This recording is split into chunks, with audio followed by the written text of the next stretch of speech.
Magandang umaga po mga kababayan. Ayan, kasama ko si Kuya Rodolph. Itutour niya tayo doon sa kanyang bukid.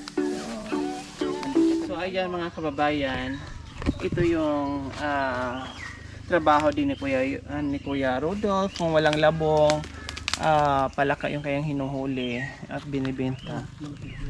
Saan? May malaki? Ayun, sige. Kaya mong pumunta dyan? Paahon, kuya? Sure ka? Dandana, yung ano mo, oh. Yung kutsilyo, Kuya Rodolph.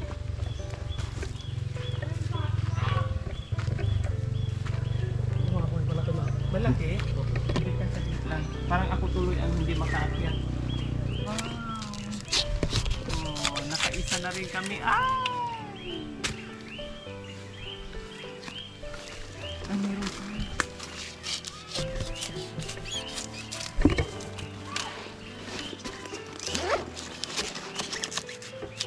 Tama na ito.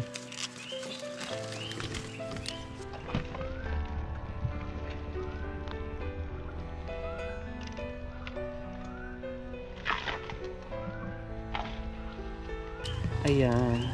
Kahit matirik, no, talagang inaakyat ni Kuya Rodolph. Buti kayang-kaya niyo, kuya, no? Nasaan yung kutsilyo niya? Meron pang labong ito pa, oh. Ako nga hindi halos makaakyat dito sa gigil sa ano. Ito yung labong sa amin, Kuya Rodolph. Kawayan po yan. Ha? Ano to? Kawayan po. Ay, kawayan. Ito yung ginagawa namin. Ito yung labong, ha? Ang galing noon ni Kuya Rodolph umakyat. Kayang-kaya niya.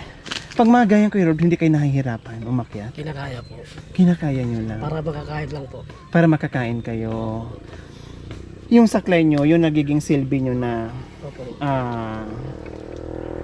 tagabuhat ng isang paa mo, kumbaga. Opo. Tagatulak.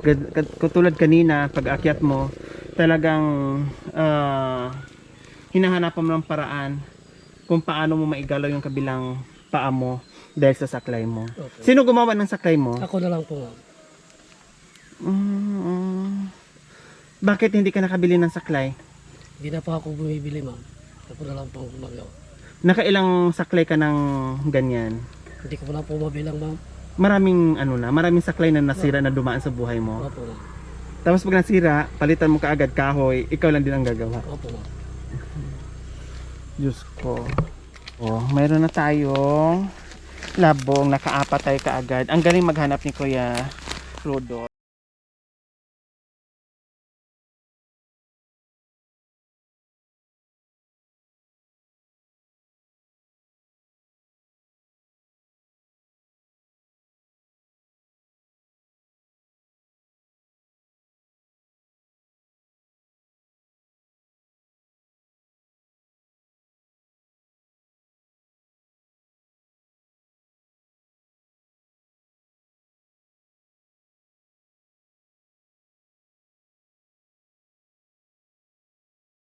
Rodolph, binalikan namin dahil nabanggit nga ni Kuya Rodolph na yung kanya mga damit ay sinunog ng kanyang asawa bago umalis, no?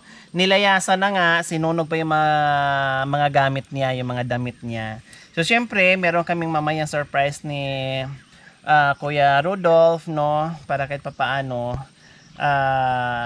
magiging masaya naman si Kuya Rodolph sa bisita natin muli sa kanya. Kailang, ayun, tinor niya kami dito sa mga kawayanan niya, nangunguha ng labong. Ang hirap pala sa sitwasyon ni Kuya Rodolph na yung pupunta kasi sa mga liblib na lugar dyan sa ilalim ng mga kawayanan din. Kukuha ka ng labong tapos ganito yung sitwasyon. Katulad kanina, napakatirik, no? Pero kinaya niya umakyat para lang makuha yung labong. So ganyan po kahirap yung trabaho ni Kuya Rodolph. Hindi niya iniinda yung kanyang kapansanan. Sabi niya mahirap man pero wala siyang magagawa. Gusto niyang kumain. Kaya tinitiis niya yung mga hirap na napapagdaanan niya. Simpleng sagot, bakit ginagawa mo? Dahil gustong kumain. No, gumawa ng paraan, sa simpleng paraan para mabuhay. So, Kuya Rodolph, nabanggit niyo kanina na yung saklay niyo nakailang beses na kayo nang gawa. Hindi na po mabilang, ma'am. Kasi Hindi nyo na mabilang sa dami na at laging nasisira. Nilagyan nyo ng goma sa dulo dahil para hindi dudulas. At lagyan ko po ma'am para hindi madali mapupudpod. Para hindi madaling mapudpod. Okay. Buti ikaw lang Kuya Rodolph, no? Kahit paano nagawaan mo, no? Opo. Gumawa ka ng talaga, sarili mo saklay. Nakaranas ka na ng saklay na yung binibili? Nakaranas na po ako ma'am pero malambot. Binibigyan din po ako ng mga yung sa munisipyo pero lang po ma'am, malipis. Manipis, so madaling masira. Madaling masira po. Hindi pwedeng pang bukid ma'am. Gusto ko pa naman sana bigyan kita ng saklay. Marami pa akong stock doon sa bahay ma'am. Na binibigay din. Opo ma'am. Kailang hindi mo magagamit dahil hindi pwede pang bukid. Opo ma'am. Talagang ganyan lang kasi matibay. Opo ma'am. Kaya pala no. Okay. So hindi na ako magbibigay sa'yo ng saklay kasi marami ka pa pala doon. Marami. Reserve mo lang pala yun para pag pumunta ka ng city, yun ang gagamitin mo. Opo. Pag pumasyal ka. Opo. Pag naghahanap ng pangalawang asawa, ano? Opo. Nakahanap ka na? Wala pa ma'am. Wala pa nagchat sa'yo? Wala pa po. Meron akong sinabihan 8 anak. Ang hinahanap mo kasi, iisang anak lang. Merong nag-apply sa akin na gusto kanya makilala. 8 ang anak. Hindi ko lang po kaya ma'am. Maraming anak. Hindi mo na kaya yung 8? Okay lang po yung isa ma'am, tapos makagawa rin ako ng sarili ko. Isang anak pwede. Opo. Wag na madami. Hindi na kakayanin. Hindi na po kakayanin kasi hindi na po lang galing sa akin yung iba. Hindi na galing sa akin yung iba. Siyempre, sa hirap ng buhay din, no? Ang hirap magpakain. Doon pa lang sa magpakain, sobra-sobra na yung hirap, no? Plus, mag-aral pa, ilalong dagdag pahirap. So, tama lang yung 1, 2, no? Pinakasagad na yung 2 o 3. Tama na yon para kahit pa paano mabigyan ng magandang kinabukasan yung magiging anak, no? Yung mga anak. Pwede makita yung tuhod mo? Inborn po ma'am. Ay, ganyan siya. Ay, may maliit na May maliit po siya. Tapos mayroong paa din. Opo. No? Parang maliit siya. Ito po wala po Walang itong buto. Ito lang may buto ma'am. Ito wala po. Tapos pinakabinti na niya yan yung Opo. tapos may paano? Opo. Hindi na Naglihi po kasi ako sa Langgunisa daw ma'am. Longganisa. Kaya po ito bilog na maliit. Parang Ito talampakan. may talampakan sa Kuya Rodolph, di ba? Ito lang po yung may buto dito wala na. Oo. Hindi na buo. Hindi siya nabuo, nakulang nabuo. ba? Pero hindi naman nainuman ka ni mama mo ng gamot. Hindi po. Bunso ka? Hindi po. Pang-pito po. Pang 7. So wala naman natandaan si mama mo na nung binuntis ka, na meron siyang nainom na gamot, kaya naging epekto ganyan. Walang naikwento sa'yo. Yung kwan daw ma'am, nung naglilihi po daw siya, nung gusto niya daw kainin po, Langgunisa po ma'am. Yun lang talaga. Opo. Tapos yung nanay naman niya daw, dinurog na daw yung Langgunisa, kaya doon po siya nagalit. Ang gusto niya talaga buo. Oo. Yun lang po. Naggalit siya doon sa lula mo dahil dinurog ng lula mo. Opo. Ang gusto talaga yung mahawakan at makain, yung buong longganisa. Opo ma'am. So yun na yung naging cause niya. Ganyan na din. Parang naging longganisa na rin siya. Opo ma'am. Kaya ito yung maliit niya po. May talampakan yan no? Opo. Ayan. Pero nagagalaw ko po yan. Hi. Hi. Hello. So, ito na yung ibibigay namin na Kuya Rodolph na damit, no? Ay. And then sa susunod, syempre magbibigay pa ako. Sa ngayon, ito muna ibigay namin. Napapansin ko kasi Kuya Rodolph, mahilig ka sa ganito. No? Ano to? Hindi, panty to ng asawa mo. Panting pula. Na-miss na niya yung asawa niya. Ayan. Mahilig ka kasi maganyan. Yung ganon. May panyo ka na. Diba? Siyempre, may mga damit ka na ang Kuya Rodolph. Kasya sa kaya siguro ko sa'yo. Ayan. Kasya yan. Wow ha. Ang gaganda ng mga damit mo ha. North Face pa yan. Adidas. Wow. Naku, baka naman pagbalik ko dito Kuya Rodolph, 3 na asawa mo, 5 na asawa mo, at 10 na anak mo ha. Kasi gwapo ka na. Lalo ka nang gumwapo niyan. Tapos, meron ka ng short. Hindi lang isa, kundi meron pa. Pula din. Hindi lang yan, meron pa. Oh, nasaan ang brief? Nakalimutan ang brief. So sa susunod, yan naman ang bitbitin namin. Isuot mo nga Kuya Rodolph. Gwapong-gwapo tayo dyan ah. Oh, di ba? Meron ka ng, magkakaroon ka na ng ano niyan, ng asawa uli, no? Opo. Pero kahit walang asawa, Kuya Rodolph, ang importante, masaya ka, no? Opo. Nandiyan yung sila ni Pam, nakaalalay sa'yo, at masipag ka naman, hindi ka naman magutuman. Opo. No, kaysa na mag-asawa ka, kung problema lang din ang sapitin mo, wag na, mas maganda na lang nung ganyan, wala ka pang problema, isipin mo yung sarili mo lang. Opo. No? O saan bang pipiliin mo, may asawa ka na may problema, o yung mag-single ka na walang problema? Pero mas maganda po yung wala na po yata ng asawa. Para wala nang iisipan, walang problema. Opo. Okay. Okay, meron kang 500, pambili-bili mo ng pagkain. No, wag kang bumili ng brief ha. Tama na yung walang brief, ha. Opo. Ako na ang bibili sa pero ang bibiliin ko sa yung brief, pero walang gitna. Di ba? So ayan mga kababayan ang ginagawa natin. Maraming salamat po, no. Nakita nyo na po yung sitwasyon ni Kuya Rodolph kung gaano kahirap sa sitwasyon niya na umakyat ng bundok. Tulad nito, napakatirik na dito kami sa Kontratoy na bundok, no, sa tuktok ng bundok kung saan nandito kumuha kami ng mga labong. Hindi nakita ko siya kanina. Kaya niya pero nakitaan ko na hirap talaga siya. Lalo na naranasan niya madalas yung nadudulas siya, natutumba.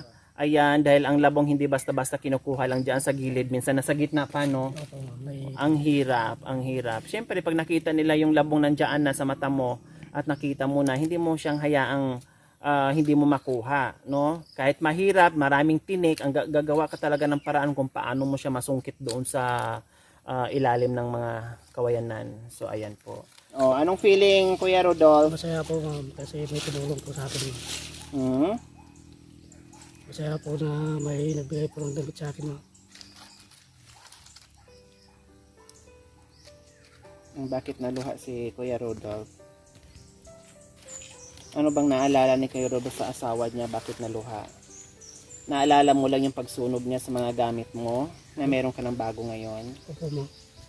At buti na lang kamo, Kuya Rodolph, no? Hindi niya naisunog lahat ng damit mo. May natira kahit papaano. Dito po kami noon ma'am, nag-away po kami dito. Saan kayo nag-away? Dito po ma'am. Sa kay Pam? Opo. Diyan kayo nag-away sa kay Pam. Opo ma'am. Anong unang-unang napag-awayan niyo talaga, Kuya Rodolph? Pagod na pagod po ako ma'am noon. Tapos sinisigawan niya pa ako na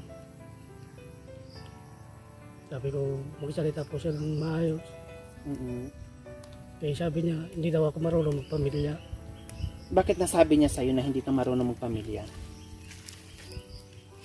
Kasi lahat po ng niya, kilos niya sa akin po niya iasa. Kahit pagod na pagod po ako. Lahat ng gawaing bahay, ang gusto niya, kahit naghahanap buhay ka, gusto niya ikaw. Ikaw pa rin gagawa. Opo mo. Gawain ng bahay, gagawa ka. Paglalabag, ginagawa mo. Opo mo. Pag-iigib. Pag-iigib, paghugas ng pinggan. Opo mo. Nung nandun po kami sa bahay po namin sa Esmeralda po mo. Kasi namatay po yung magulang ko ma'am. Pero sige po ako pumunta rito para makakain po sana kami. Pero naman ang ginawa niya ma'am. Makuha pa niya sa yung sumisigawan ka niya na ikaw na lahat, naganap buhay, gumagawa sa gawaing bahay, nakuha pa niyang sigawan ka. At nasabi pa niyang hindi ka marunong bumuo ng pamilya. Ay, nung sinabi niya sa'yo, anong sinagot mo sa kanya? Sabi ko kami ginagawa ko naman po lahat no, para sa kanila. Anong sagot niya?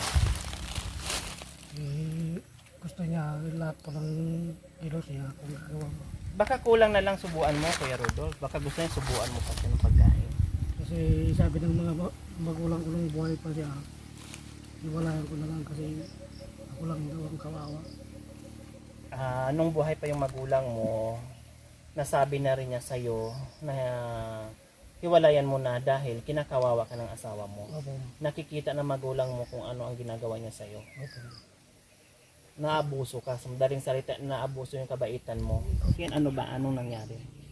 Sabi ko ma'am, kung hindi mo kaya magtaka sa akin, mag-is ka na lang. Sinabi mo sa kanya. Opo. Kasi yung ganyan ang sinapit mo araw-araw sa kanya. Opo. Na ginagawa kanyang daig pang katulong, kasambahay. Opo. No? Ginagawa kanyang kalabaw. Opo. Hindi ba niya naintindihan yung sitwasyon mo? Magpasalamat nga siya kahit ganyan ka, no? Hindi man kumpleto ang pagkatao mo, may kapansanan ka, pero dinaig mo pa yung kumpleto. Opo. Nagtatrabaho ka ng marangal para sa pamilya mo at ginagawa mo para hindi kayo magutuman. Yung iba dyan, papugi-pugi lang. Opo. Pasyal-pasyal dito, pasyal doon. Walang ginagawa. Ikaw, halos buong buhay mo, ipinukus mo dito sa bukid para maghahanap buhay para sa pamilya mo. Opo. No? Imbes na magpasalamat siya sa iyo sa ginawa mong kabutihan para sa kanya, hindi pa niya na-appreciate. Opo. Baka gusto niya makahanap niya lalaki na bugbugin siya, pagutuman siya, walang pakialam sa kanya. Ayun. Ma-realize din yun, Kuya Rodolph, balang araw. Pag maghahanap na lalaki yun at pag once na nakatagpo ng isang lalaki at ganun ang gagawin sa kanya, hindi na siya makakita tulad mo. Opo. No? Dati po ma'am, nasa Tarlac po siya. O anong sabi? Nung kachat ko pa lang siya ma'am, may kawawa daw silang mag-ina kasi hindi na daw sila nakakain. Sabi niya. Opo. Oh, hindi na siya nakakakain, ngayon naawa ka. Opo ma'am, nagtatrabaho pa ako noon kaya lang hindi ko nakuha yung sahod ko. Eh sabi niya, padalahan ko daw siya para pumunta sila dito mag-ina. Mm. Naawa naman ako, sinala ko kay Pamela yung cellphone ko ma'am. Para Teka. Hindi pa kayo nagsama noon. Hindi pa. Unang-una, Unang-una kachat po. mo siya. Opo ma'am. Hindi, nagpakilala sa'yo na may anak siya at hiwalay sa asawa. Opo ma'am. At wala silang makain. Opo ma'am. So ngayon, syempre naawa ka, hindi lang doon sa kanya, pati anak, iniisip mo na rin, naawa ka. Ngayon, sinangla mo yung cellphone mo at Pinadala ko sa kanya. pinadala mo sa kanila. Magkano ang sanla mo sa cellphone? 2.5 ma'am. 2.5. So ngayon, yung 2.5 na yon lahat binigay mo sa kanya. Binigay ko pa yung 2,000. Agad-agad pumunta sila dito. Opo ma'am. O ngayon, anong nangyari nung unang kita nyo? Nung nakita ko po siya ma'am, eh, sabi niya, bakit di mo sinabing ganyan ka? Sabi niya, kaya mo bang pamilya? Sabi niya. Ha, anong ibig sabihin? Hindi niya alam na ganyan yung sitwasyon mo. Opo ma'am. Hindi mo rin sinabi. Opo. Hindi rin niya nakikita sa picture. Hindi po. O ngayon, nung unang pagkikita nyo, tinapat ka niya kaagad. Opo ma'am. O anong sabi niya sa'yo? Kaya mo ba kaming buhay mag-ina? Sabi niya. Sabi ko po, oo, kaya mo ko yung buhay. Kahit ganito ako, sabi ko. O tapos, nagampanan mo naman yon. Opo ma'am. Nang ilang taon? Opo. Isang taon po. Isang taon. Opo. Hindi mo sila pinagutuman. Hindi po. Hindi. So ngayon, ibig sabihin, nung nagkita kayo, hindi kanya natanggap agad yung ganyang sitwasyon mo. Opo. Kaya, Paano kayo nagsama? Sabi- Nagstay pa siya dito. Nag-stay po siya dito ma'am. Sabi ko sa kanya, kung kaya mo sa akin, pwede ka pang umalis. O tapos, Pwede kitang ibalik. nung time na yun na nagkita kayo. Opo. O tapos, Pwede kitang ibalik dun sa pinanggalingan mo ka po. o, anong sagot niya? Eh, sabi niya dito na lang po ma'am. Dito muna daw siya. Opo ma'am. Pero nasabi niya sa'yo na mahal ka niya. Opo ma'am. Nung matagal na. Matagal-tagal na po yun. Lumalabas na po yung ugali niya na pangit po. Kumusta yung relasyon niyo doon sa anak niya? Ayos naman po ma'am sa akin yung anak niya ma'am. Kasi, Tinuring ka rin niya parang bilang isang tatay. opo ma'am. Pwede po sa akin. Kaya lang ayaw niya sumama doon sa mama niya. Eh, hindi ko naman siya ano yung bata. Hindi ko naman. Ayaw niya sumama doon. Nung umalis siya, ayaw niya sumama sa mama niya. Opo ma'am. Gusto sana siyang magpaiwan sa'yo. Opo ma'am. Siyempre napamahal ka na noon sa loob ng isang taon. Opo ma'am. Kahit nga buwan, mapamahal ka na. Opo. Parang tinuring mo na rin sarili mong anak. Opo. Kahit isang pitik po, hindi po nakatingin po sa akin. Yung anak. Anong sabi nung batang lalaki na nung umalis sila? Anong sabi niya sa'yo? Hindi na po sila nakapagpaalam sa akin ma'am, pero palagi sinasabi yun sa akin ng anak niya. Pag umalis daw siya, hindi na daw kasama yung anak niya. Pero pinilit siguro niya yon. Ilang taon na yon? Siyam po ma'am. So ganun pa man, Kuya Rodolph, at least ngayon, hindi ka naman lugi eh. Kasi ikaw yung masipag sa pamilya. So hindi ka magugutuman. Sila, hindi mo alam kung makakatagpo siya ng lalaki na tulad mo, eh may anak siya kung paano niya buhayin. No? Kaya tama nga sinabi mo kanina, parang ayaw mo na mag-asawa, parang ano ka na, okay na yun, darating, antayin mo na lang, huwag mong pilitin, antayin mo na lang yung panahon kung darating yun. Kung wala, kundi mag-enjoy ka bilang isang single. No? Okay. So, ayan mga kababayan, huwag yung pong kalimutan, pakishare at subscribe sa aking YouTube channel, Lori Aquino Talita. Maraming salamat po. God bless us all. Bye!